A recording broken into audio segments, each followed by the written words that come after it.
Good day, folks. Welcome to another episode of Andrew's Life.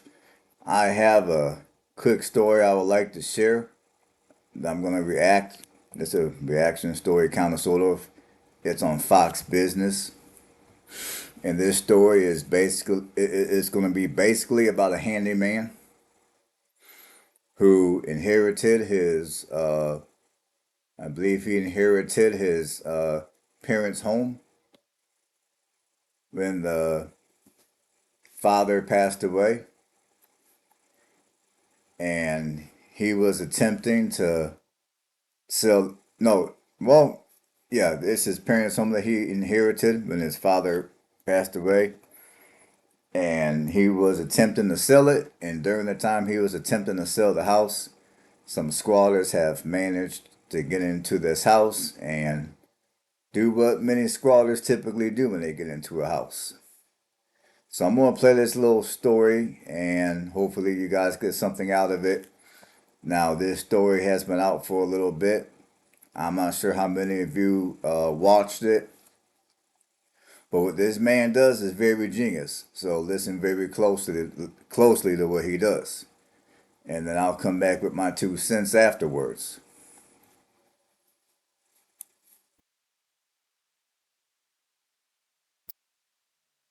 Give me 1 second, people.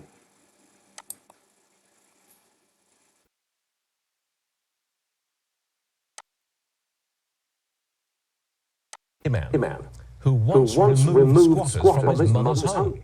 Shelton is now using his experience to help others get squatters out of other homes. Flash Shelton, man on the right-hand side of the screen, joins us now. First of all, Flash, would you tell us your personal story? How did you get the squatters out of your mother's house? Well, squatters took over my mom's house after my dad passed away. We were trying to sell the home. Uh, I called local law enforcement, and as soon as they saw that there was furniture in the house, they said that I had a squatter situation and they had basically no jurisdiction and they couldn't do anything. So I dissected the laws over a weekend. I basically figured out that until there's civil action, the squatters didn't have any rights. So if I could switch places with them, become the squatter myself, I would assume those squatter rights. And just in case they had a fake lease, All right, folks, you just heard that, man. Just want to intervene for a second here. So basically, for those of you that don't realize this, many states in the union do have what they call squatter rights. I mean, it sucks. I think it's wrong, and I think there's a change of laws. And as you guys will hear in a little bit here, this man on the screen, he's working on changing those laws. Now, I'm not sure what state that he resides in, but most states in the union do have some sort of squatter rights law. Now, here in Alabama, I read that Alabama did not have squatter rights law, but yesterday, when I did my little interview with those people that were at the hotel that were homeless, uh, if you don't know what I'm talking about, go on this channel and you can watch that video for yourself. I just recorded the video. The video was uploaded on my channel late yesterday night, so feel free to watch it. But anyhow, apparently, according to those people, the law enforcement has went there a fair amount of times to try to get them to leave the premises, and someone mentioned squatter rights to the officers, so the officers have been leaving them alone. I don't know how legitimate all that is. I would accord now. Clearly, I'm not a lawyer. I'm just a YouTuber, and from what I read, I did not think Alabama has squatter rights, but maybe they do. But I do know the majority of the states in this country do have some sort of squatter rights.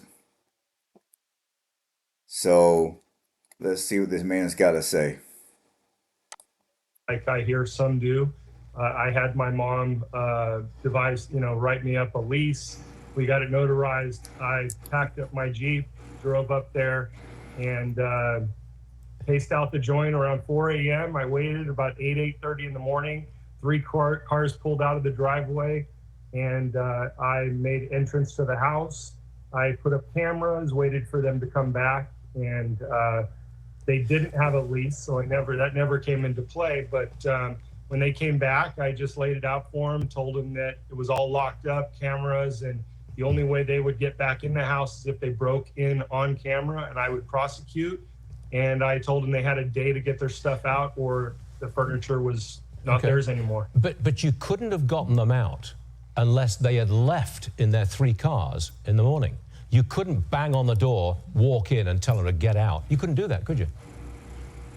No, the law would prevent me from physically removing them. However, being that I wasn't the homeowner, I had more rights. As a tenant, I would actually have more rights than them. So if they were there, then I would have just entered the home with a lease in hand. I would have just shown them the lease. I would have walked past them and said, I don't know what you're doing, but I'm moving in. This is my house now.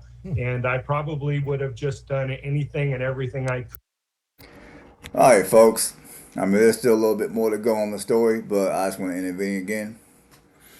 Now, as genius as this man's plan was to redeem his property back so he would be able to sell it, as genius as this story is, I will also say that man can also thank his lucky stars. Because a lot of things could have been very bad for him. I mean, number one, those squatters could have had a weapon and they could have went on ahead and used it against him, and he could have got severely injured, or he could have been deleted. So rather than a story like this, we would have been seeing a completely different story, if y'all know what I mean. And secondly, the squatters that he's talking about, luckily for him, they all left at the same time, because they could have had it to where maybe one person at a time left, or only 2 out of the 3 people left at a time, or no one left. They just all decided to hang around the premises. Now, if any of that would have transpired, this man would have been screwed. He would have had to go through the eviction process and evict these tenants, and evict these squatters, excuse me, as if these squatters were an actual tenant at any point in time, which clearly they weren't.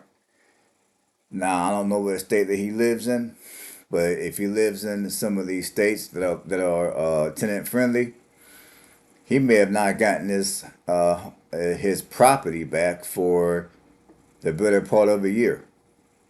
So I will say that a lot of things fell in place and went right for him in order for his plan, which is real genius, by the way, to work out. So let's keep going here. Could to make it miserable for them so that they left on their own. Are you running a service? Are you running a service now, helping other people get squatters out? Yeah. So more importantly to that is I'm trying to change the laws. That's my number one focus. So in helping others right now, since I feel bad I can't help everyone, but if we can change the squatter laws, I feel like that's the way I can help everyone. Yeah. So every time I help someone, whether it's I do Zoom consultations. I ask people to make a donation to the cause. Okay. And when I can physically, go out and help them, yes, it is something I am doing to help people now, as many as I personally possibly can. Well, Flash Shelton, we think you're doing the right thing. You get a lot of support from me, and that's a fact. Flash, thanks for being on the show. Good luck to you, man. Good luck to you. Thank you. Thank you. All right, folks, that's all for the story. And not only did I want you people to hear the genius idea this man had, now, as I said a minute ago, a lot of things were going right for him, which is why his genius plan was able to fall right in place for him. Like I said earlier, if anything would have went wrong, like someone may have had a weapon, or not all the squatters may have left at the same time, if any, his plan would have been no good, and he would have had to pay tons of money, and he would have had to go through he would have had to file an actual eviction, and then it would have been 6 months to a year, depending on where he's resided, before he would have got his property back. Now, the second reason why I play this story is because, I want to, I can't remember exactly what the video was, but I think on a couple of different videos, I mentioned why it was that I would never own multiple properties. And this story right here is a big reason why I do not own more than one property at a time. And if for some reason I did own two properties, best believe one of them is going to be sold. So yeah, I mean, there's a lot of you out here that you got your primary home, you got a vacation home, or you got your primary home, it's paid off, your money good, and maybe you're thinking about buying a second home in Florida, or you're thinking about buying a second home somewhere warmer for, because, during the winter time you want to have a place to go. You don't want to pay hotel rents, and, you just want to have a home to go to. It might be your retirement home, some of you think. But when buying a second home, I mean, first of all, I would discourage you from buying a second home for reasons like what you just heard on this story. Because with the amount of homelessness that's going on throughout the country at this point, I don't care what part of the country that you're in. I don't care if you're in an upscale community or if you're in the hood. Homelessness is rampant. And you got some of these homeless people that will squat wherever they can find a property that they feel is safe to squat in, whether it be in the hood or whether it be in an upscale suburban community. In fact, there's stories on this line that you can look up right now of squatters squatting in squatters squatting in upscale community houses.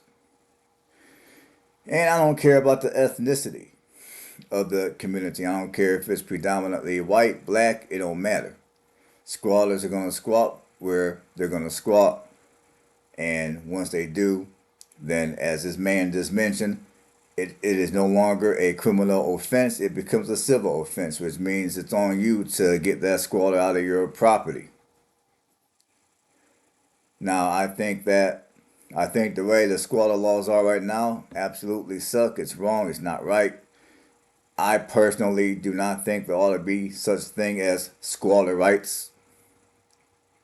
Now, he said he's trying to change the law. Hopefully he can play a big enough influence to change the law to where that law is changed to where there is no longer such a thing as squatter rights. Either A, the property you're in belongs to you, or you got permission to be in it, or B, if you don't, you get arrested and you go to jail. That's how I think it ought to be. No gray area. And all these squatters with these fictitious leases, I think law enforcement ought to do a lot more to check the validity of those leases, but they don't because, quite frankly, they don't care. It's not their property. They don't care. I mean, that's just how I look at it. I mean, I guarantee if any of these situations involve drug paraphernalia and law enforcement knew that they can make an arrest and lock somebody up and the city or the county can make tons of money off of that arrest, I guarantee the laws would be a lot different in those circumstances. But when it comes to situations like what this man had to go through, they don't care. So yeah, I wish him the best of luck in changing those type of laws. And like I said, for the love of your money, do not buy a second home. Unless that second home is going to be a money maker, you're going to rent it out. Or that second home is going to be occupied at all times. Or at the minimum, if you buy a second home, make sure you got the money necessary to equip it with the house alarm. a house alarm to where when the alarm goes off, you get notification, and the system is going to be set up to where if you get notification and you don't respond in a timely manner, the home security company will automatically place a call with local law enforcement, and then local law enforcement will come to the property. And if at that point the people that are breaking into your home have not been scared away by the sounds of your house alarm, at that point, and again, I'm not a lawyer, but I'm just assuming at that point, if law enforcement came to the house, it would be treated as a criminal offense, not a civil matter.